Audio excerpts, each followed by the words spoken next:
So today I thought I would talk about the single stroke roll, just the motions.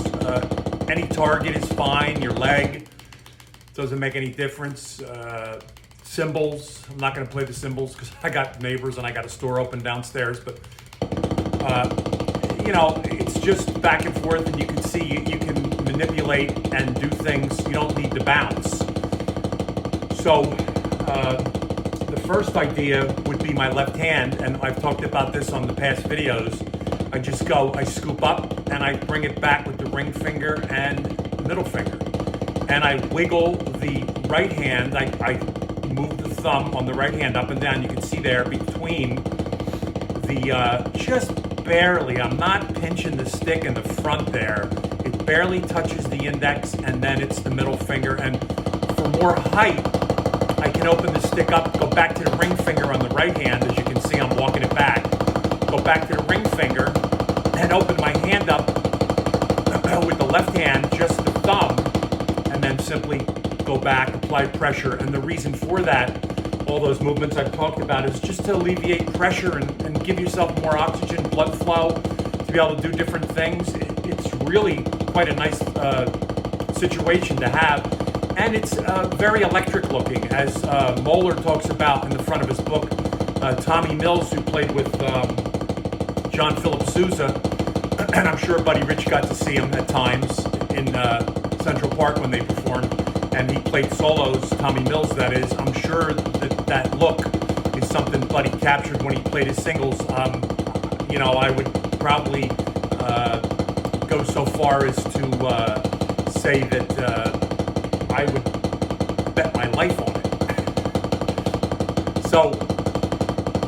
So when you get down into here, it gets a little more electrified and things get tighter and they look much more magical. So if I wanted an accent, I could go in from the molar from the top, or I could go in from the bottom like a scoop.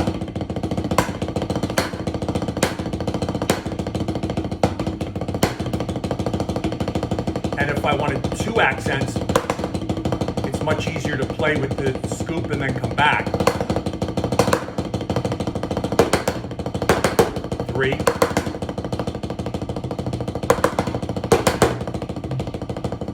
So that's available to you also.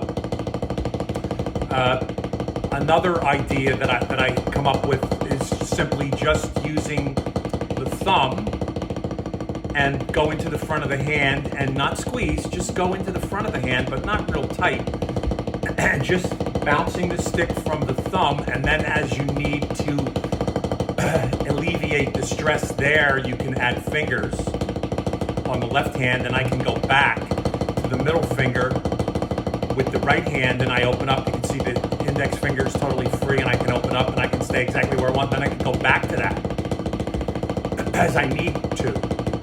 And there's all the reaching that you'd want to do for the tom-toms and the cymbals and things like that, which is a wonderful thing to be able to do. I can certainly reach over to the hi-hat and play it with a bass drum and give you an idea. I'm going to grab it and tap and come back and keep everything moving. So it makes a nice little sound, 2 hits. So it's very efficient because you're grabbing. You're pulling that stick in, right? You're pulling that stick back to you and then going back out, right? So we could go back to the 2s here to alleviate some of the problems that we might be feeling. Any tiredness? I don't feel tired at all. I'm fine with it. And I can certainly soften it up and go in the front of the hand and use the thumb. Nice and easy. I can use the scooping and the wiggling, right? And do this all day probably. Let's see what I got on the leg. It's fine, right? It's no problem. And obviously, I can open back out with the thumb and the ring finger and get that bigger hit, and then come back down. Like I said, I'm not going into the front now, and I can certainly play the singles this way with the hand. And drop down back into here, so there's not a problem keeping that going. And once again, you're resting all the nice areas, and you're actually very relaxed. It's almost like you get a second, third, fourth wind, and you're fine with everything. So that's kind of the thing that I'm working on. You know, the turning, of course, is important. I'm going to bring it back down for you. And the cupping is important, and just the thumb and back on the ring finger is important for that. But it's really up to you to decide. And, you know, the molar's good too. You know, you use the molar, come over the top. It's fine. It's great. It all works. It's not bad stuff. And just pivoting is fine also. You know, that's all beautiful things to use. So I'm going to fade out here. And I'm not tired. I'm just going online to do another lesson. So I have to leave. But I could keep this going probably for half an hour. And I have done clinics back in the 90s where I've actually played for half an hour, just keeping single strokes going on the drums, and that was always a fun thing to do. But now I have more options because of how I've developed, you know, my hands and, you know, my reaches and the platform and that sort of thing. And you see, once you get back into that little scooping thing, you got it made, because you're just alleviating any stress on the hand, and it's really quite beautiful. You know, so fives.